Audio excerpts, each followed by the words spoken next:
Hello and welcome. This is Cheryl, aka Artsy Island Girl for Pajama Crafter Stamps. Today I'm going to share some fur texture magic. I love coloring with Copic markers, and there's a really fun but super easy technique to get fur texture when you've colored with them.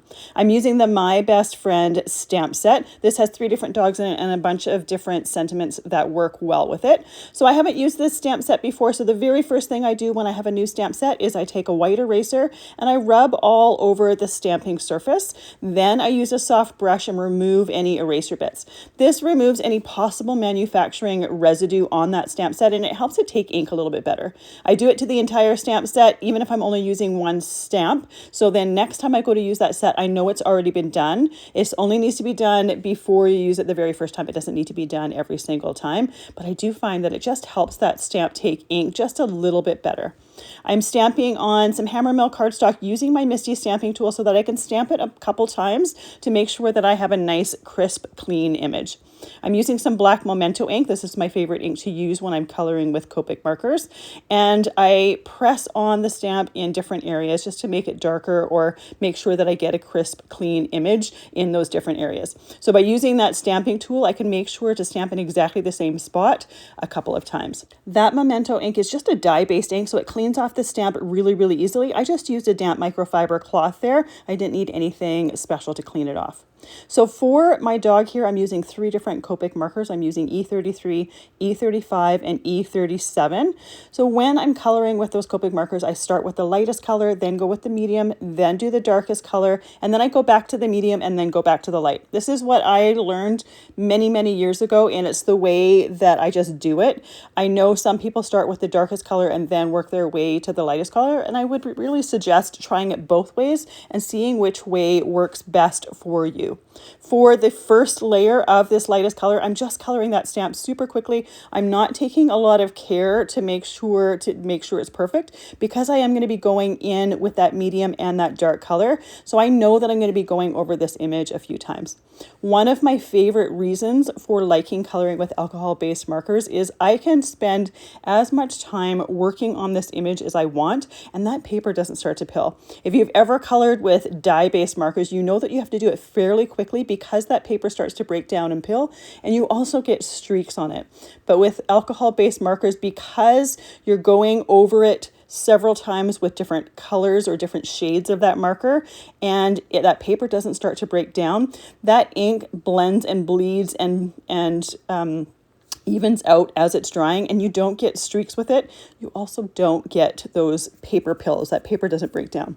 The great thing too is you can also add stickles or glossy accents or different mediums over top of it, and because it's an alcohol-based ink, it's not going to rehydrate that ink and make those colors blend and bleed. It's just going to cover them. So I've done my first layer with that first light color there. Now I'm going in with the medium color. And I'm just going around all of the edges. Anything round will have a bit of a shadow around all of the edges. I'm making that shadow thicker towards the bottom underneath the puppy's belly and legs, but there's still going to be a shadow in the different areas around his rounded body. So I am making sure to put that ink in those areas. Then once I'm done this, in the thickest parts of those shaded areas, that's where I'm going to put the darkest color. So because you can keep going over this image with those alcohol-based markers, I don't have to get my shading perfect the first time. I can tweak it as I'm going along. I can add a little bit more shading. You can't take ink away per se. We'll get into that a little bit later. But I can add a little bit more. If I find that I think I need a little bit more shading, I can add a little bit more shading to it. Now, when I say you can't take ink away per se, there is a Copic blending marker, and I'll be using it a little bit later.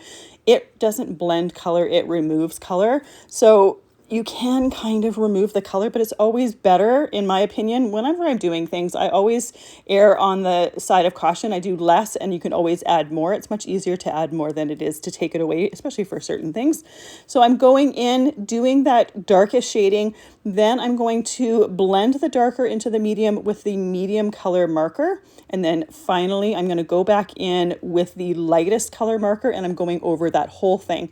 And by doing that, it's going to blend all of those colors together. It's going to even out that brown. And we're going to get some nice transition between those colors.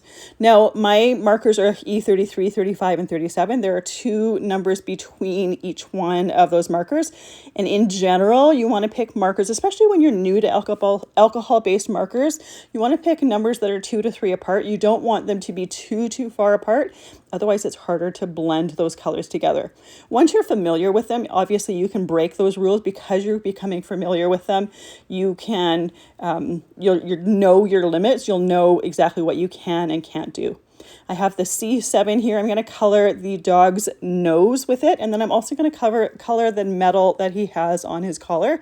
I didn't want to do black. Black is really quite dark, as well as the fact that because the lines in the dog are black, I'm going to completely lose all of the lines. So by doing that dark gray instead, we still have the line detail around his nose, but we still get that dark color on there.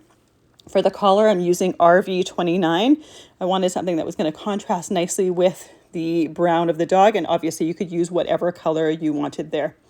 This C3 here, I'm going to use as a base for my dog, just so that it looks like it's sitting on something and not just kind of floating in the middle of the card. I'm using C3 here. I wanted something that was nice and neutral. If you want, you could do whatever color you want here. And again, I just wanted something neutral just so that it wasn't going to look like he was just floating in the air there. And I'm not doing an outline. I'm only starting with or where that dog is on the base and then kind of flicking that marker out. I don't want it color the whole thing. I want to just get a little bit, just basically the indication that there's a surface that he's laying on there. I don't necessarily need to have the whole bottom of that card colored, just to show that he's not floating in the air. So I want to make sure that the horizon line or the line of that floor is even on both sides. And then I want it to fade out to nothing. And now that we have the dog colored, we can get into the little trick to create fur texture. I have a little piece of a face cloth here. This is a cheap one from the dollar store. For this particular technique, the rougher, the better.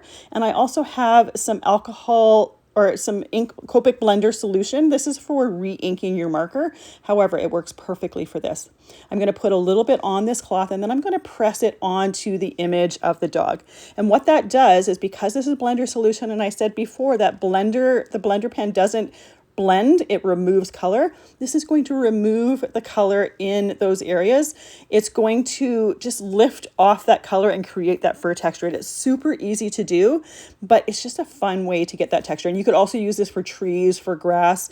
If you look closely at the card, you'll see that the gray that I have him sitting on is also modeled like that. So you could use that as carpet texture. I'm going to color over that so we only have that texture on the dog. But it's a great way to just really simply add texture. Now, isopropyl alcohol will likely work for this if I remember correctly. I haven't tried it before. I know hand sanitizer works for this technique if you don't happen to have the Copic blender solution. I have it. This is what I use all of the time. So I am going to go over the surface that the dog is sitting on and just make that so it's a solid surface again. Another alternative would be to wait to color that until after this technique is done with the dog. Now, the one thing that I pointed to and then used my Copic blender pen on is there's a little tiny dot of red behind his left ear. So I use the blender pen in order to remove that color. So I use that blender pen on it and it basically pushes that ink down.